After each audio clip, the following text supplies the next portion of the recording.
Assalamualaikum warahmatullahi wabarakatuh. Shalom, Om Swastiastu, Namo Buddhaya, salam kebajikan dan salam sejahtera untuk kita semua.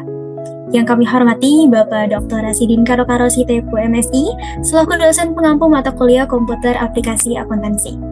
Sebelum kami mulai, izinkan saya untuk membuka dengan sedikit pantun. Teman-teman, tolong bilang cakep ya. Jalan-jalan ke Kota Padang. Cakep. Pulangnya beli es kelapa muda. Cakep. Ini dia sistem pencatatan persediaan barang hasil dari kelompok 2 si hacker muda. Cakep. Nah, pada kesempatan kali ini, kami dari kelompok 3 kelas D Praktikum 1 akan mempresentasikan hasil project based learning kami, yaitu sistem pencatatan persediaan barang berbasis web.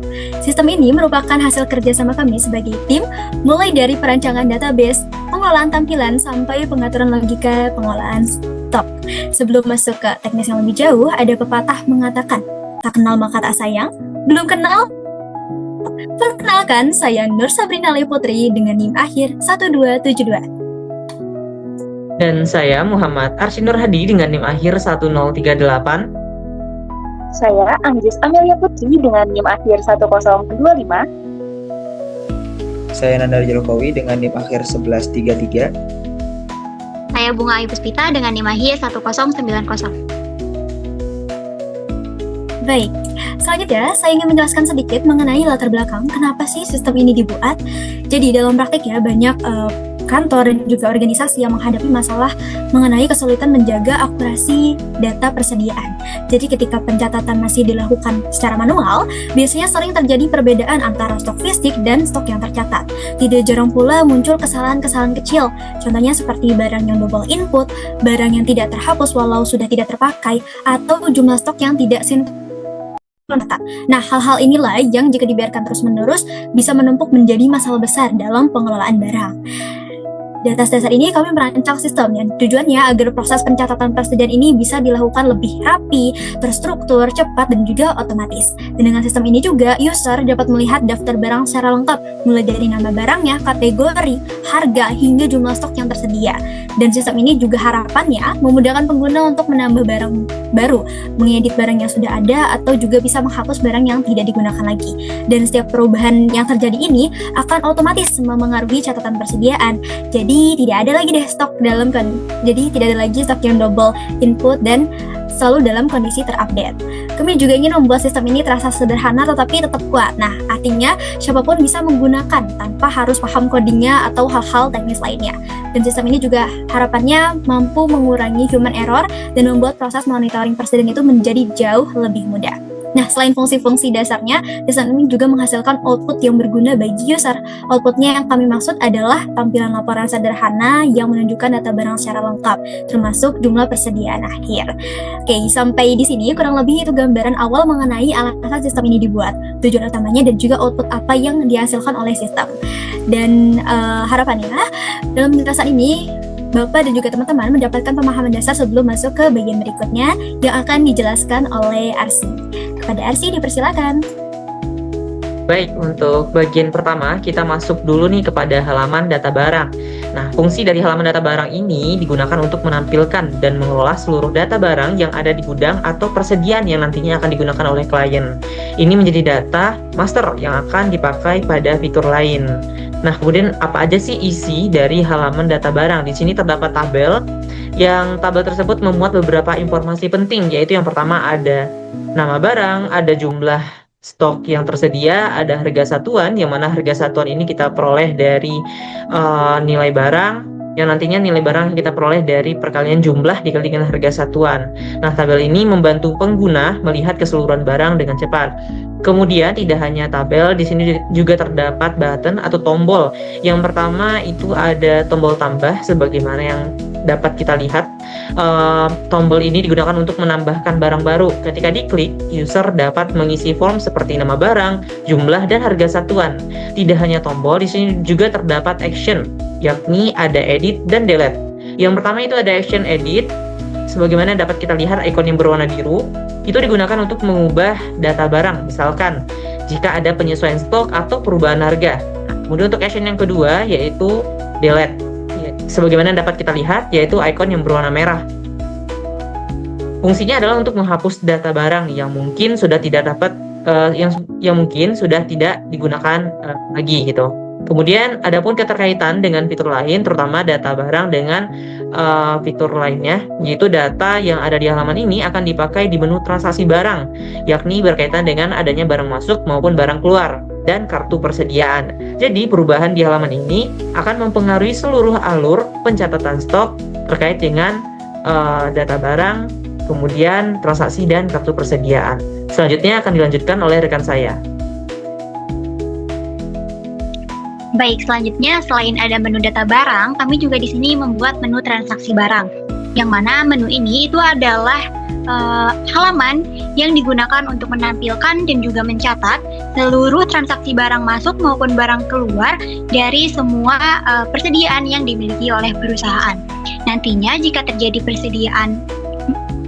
terjadi transaksi penjualan atau barang keluar atau terjadi transaksi pembelian atau barang masuk, user atau pengguna akan mencatatnya di sini dan nanti juga akan dapat dilihat seluruh transaksi yang terjadi di sini. Nah, dapat dilihat di sini akan muncul tabel transaksi barang yang mana itu terdiri dari nomor, lalu ada juga kode transaksi, di mana kode transaksi ini itu kami menggunakan tanggal dan juga nomor random dan teks random sebagai kode transaksi. Lalu ada juga kolom nama yang berisi instansi atau orang yang melakukan transaksi dengan perusahaan.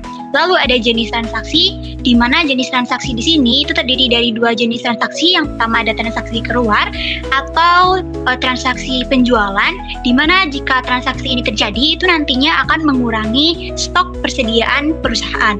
Lalu ada juga transaksi masuk, yaitu transaksi yang terjadi saat ada pembelian atau penambahan barang, yang mana nantinya transaksi ini akan menambah stok dari persediaan perusahaan.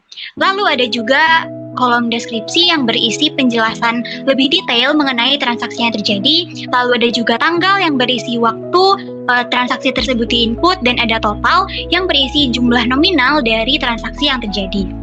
Di sini juga kami membuat dua tombol action yang mana terdiri dari tombol detail. Boleh diklik. Nah, nanti saat diklik itu akan muncul tampilan seperti ini, yang sebetulnya tidak jauh beda dengan tabel, namun pada detail ini itu dapat dilihat lebih detail terkait item yang keluar atau item yang dibeli oleh perusahaan. Seperti di sini dapat dilihat ada nama produk yang dibeli atau dijual, lalu ada kuantitinya, ada harga satuan dari produk tersebut, dan ada subtotal dari transaksi. Nah, di sini kalau dicontoh itu tuh hanya ada satu barang di dalam transaksi tersebut.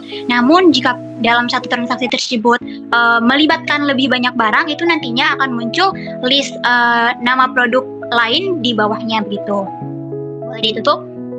Nah, selain tombol detail, itu kami juga di sini ada tombol delete yang berfungsi untuk menghapus transaksi jika ada kesalahan pencatatan begitu.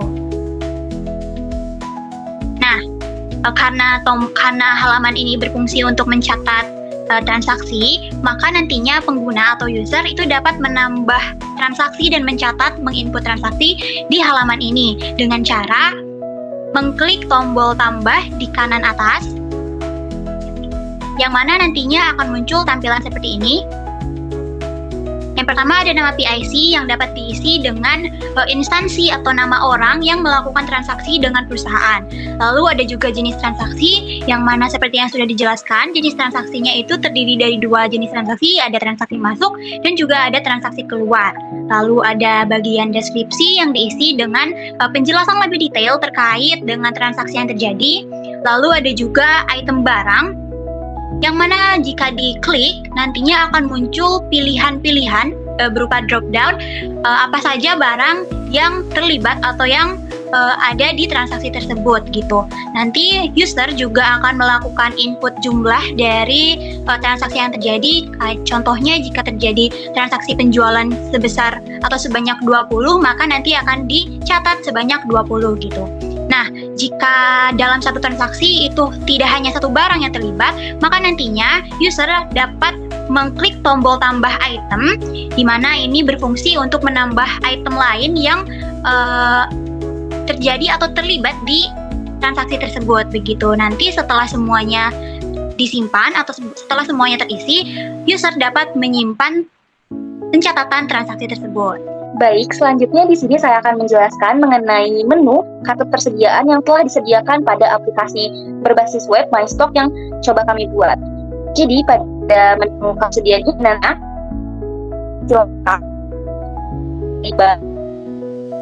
baik itu barang masuk maupun barang keluar yang mungkin telah terjadi selama satu periode dari perusahaan. Jadi pada menu ini akan merangkum nih semua transaksi yang sudah di-input oleh user.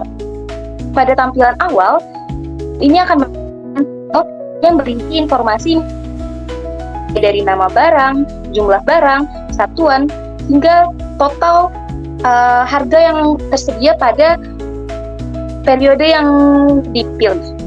Selanjutnya, ada juga kolom action yang terdiri dari dua tombol, yaitu ada tombol rekap dan juga tombol cetak kartu. Nah, di sini saya izin menjelaskannya satu persatu. Kita mulai dulu mungkin dari tombol rekap. Mungkin mulai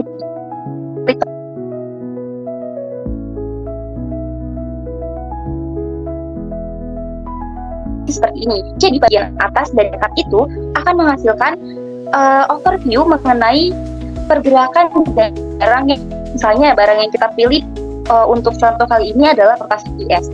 Maka akan diketahui nih total barang yang masuk atas HPS ini adalah sebanyak 50 unit dan juga barang yang keluar atas HPS ini adalah sebanyak 29 unit dengan total transaksi yang melibatkan barang HPS itu sebanyak 4 transaksi.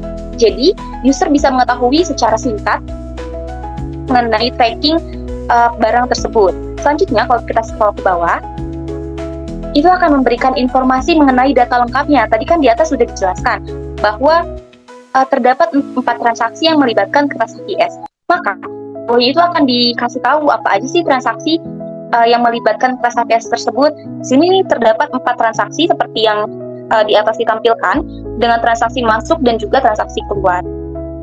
Jadi, gunanya fitur rekap ini adalah untuk memberitahu bagaimana sih, untuk memberitahu dan juga untuk men-tracking bagaimana sih kejadian ataupun transaksi yang terjadi terhadap satu barang tersebut. Saya tutup.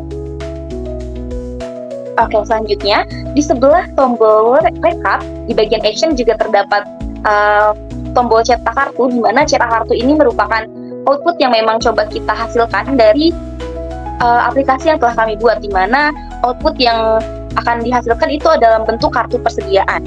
Mungkin boleh dicoba di-download dulu kartu persediaannya.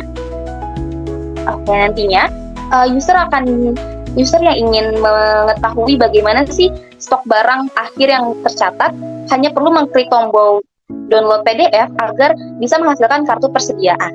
Nah, pada kartu persediaan itu akan memberikan informasi lengkap nih mengenai nama barang yang dipilih, terus harga satuannya, stok awal, dan juga stok akhir per tanggal kartu persediaan ini download. Selanjutnya di bagian bawah juga akan menghasilkan tabel rekapan mengenai transaksi yang melibatkan stok barang tersebut, sehingga nantinya per baris akhir itu akan menghasilkan informasi nih berapa banyak unit yang tersisa. Oke, mungkin boleh kembali ke webnya. Nah, selanjutnya untuk memudahkan user dalam penggunaan nantinya, kami juga telah menyediakan fitur search atau fitur pencarian. Jadi mana fitur ini kami buat untuk mempermudahkan user dalam mencari nama barang yang memang ingin diketahui trackingnya atau ingin di-download kartu persediaannya. Karena mungkin nanti ke depannya user dari aplikasi yang telah kami buat ini tidak hanya memiliki jumlah barang yang kecil, tapi mungkin barangnya akan sangat banyak. Maka dari itu kami menyediakan fitur pencarian. Nantinya user hanya perlu mengetikkan nama barang yang memang ingin di-download ataupun di-tracking. Misalnya kita contoh dicari kertas HPS. Nah, maka dengan secara otomatis tabel di bawah itu akan menyesuaikan dan juga memfilter apa yang user inginkan. Selanjutnya user tinggal memilih action apa yang ingin dia lakukan terhadap barang yang telah dicari. Baik, mungkin untuk penjelasan mengenai menu dan juga fitur-fitur pada menu kartu persediaan sudah cukup saya sampaikan. Selanjutnya akan dijelaskan oleh rekan. Oke, baik. Selanjutnya di sini kita akan mencoba untuk mensimulasikan bagaimana sih cara kerja dari web ini untuk segala macam jenis transaksi yang bakal kita lakukan.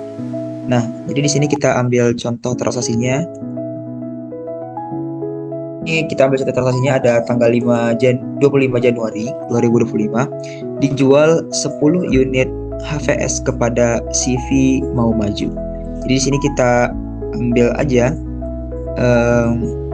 data-data angkanya, lalu kita masuk lagi ke web kita tadi. Kita masuk ke menu transaksi barang ya teman. Nah, di transaksi barang ini kita tekan tombol yang tambah ini, tambah ini artinya ada transaksi baru yang dilakukan. Oke.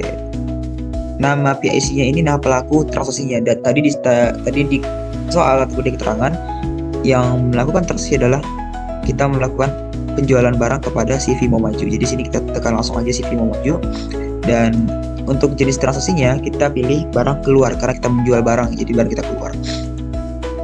Deskripsinya bebas mau isi apa, mungkin di sini kita isi aja keterangannya. Tanggal 25 Januari 2025 dijual 10 unit HVS kepada CV Mau Maju. Nah, untuk memasukkan barangnya kita di sini ke menu bawah itu ada item barang.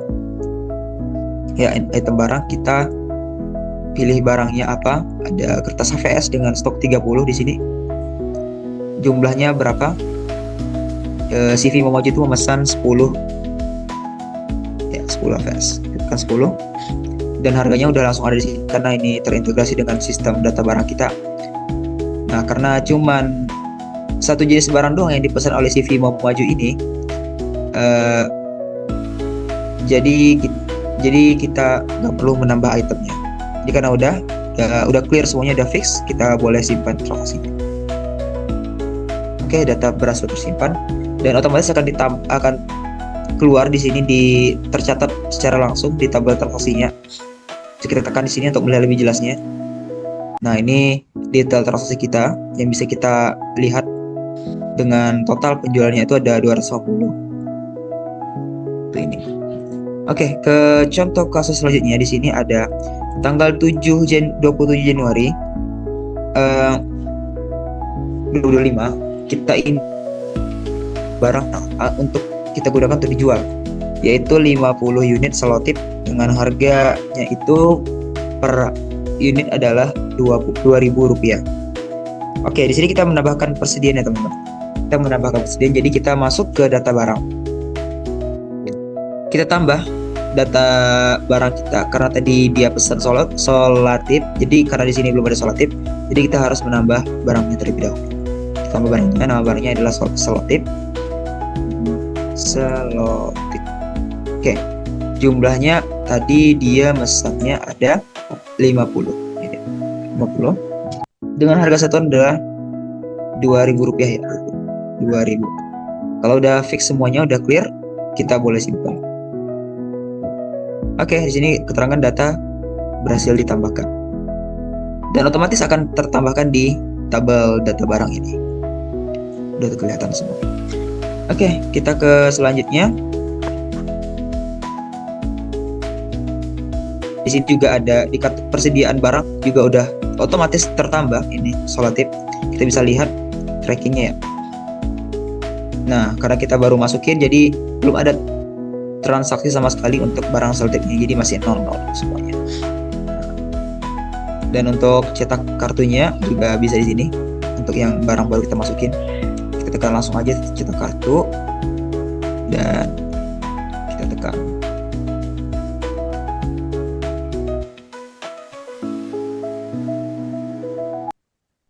Nah, bisa kita lihat di sini kartu persediaan barang untuk barang yang baru kita masukin itu solatip.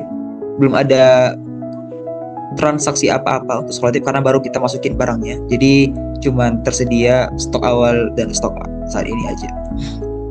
Oke, mungkin begitu. Lanjut ke contoh yang terakhir, itu adalah pada tanggal 28 Januari 2025 kita membeli 20 pensil. Ya, kita menambah 20 pensil.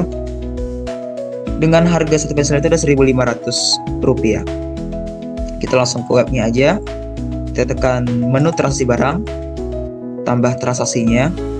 Nama PIC-nya siapa? Karena kita sebagai pelaku yang membeli barang, jadi mungkin kita tambahin nama kita aja ya. Misal di sini saya sebagai karyawan dari perusahaan yang mempunyai web ini. Oke. Transaksinya apa? Karena kita beli barang, jadi barang itu masuk ke kita. Jadi barang masuk kita pilih. Deskripsinya mungkin boleh keterangan tadi. Pada tanggal 8 Januari 2005 kita membeli 20 pensil. Nah, boleh kita tambahin ini item barangnya. Ada pensil dengan stok 60, berarti nanti nambah lagi ya stoknya. Sip. Jumlahnya berapa kita beli? Ada 20. Oke. Karena cuman pensil aja yang kita beli, nggak ada barang lain, jadi kita tidak perlu menambah item. Karena kita nggak perlu nambah item, jadi kita hapus aja tadi. Kita hapus. Oke, karena udah fix semuanya, udah clear untuk transaksi yang baru ini, kita simpan aja langsung transaksinya. Oke, data berhasil disimpan. Udah masuk sini, ini jenisnya masuknya, barangnya masuk. Oke, mungkin itu aja. Dan juga di sini udah otomatis tertambah ya, teman-teman. Karena tadi kita membeli 20 ya, tadi. Kita membeli 20 pensil di sini.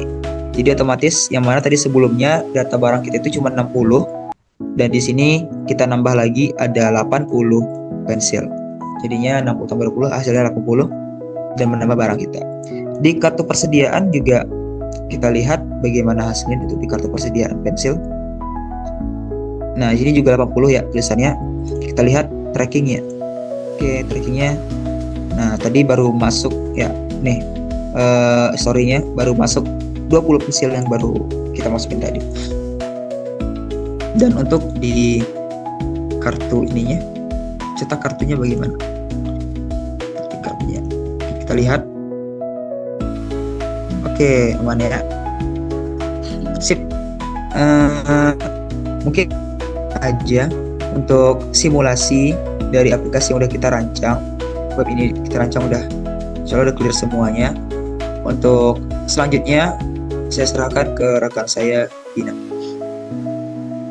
Secara keseluruhan, web yang kami bangun ini berfungsi sebagai alat tracking persediaan, khususnya untuk mencatat pergerakan barang masuk dan juga keluar, dengan menampilkan nilai persediaan barang berdasarkan HPP.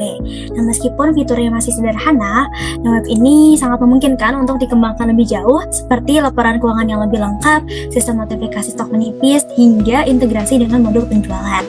Nah, potensi pengembangan ini juga bisa membuat sistem persediaan yang jauh lebih komprehensif di masa depan. Baik, cukup sekian yang dapat kami paparkan. Apabila terdapat kekurangan akan kami evaluasi, dan apabila kelebihan mohon dikembalikan.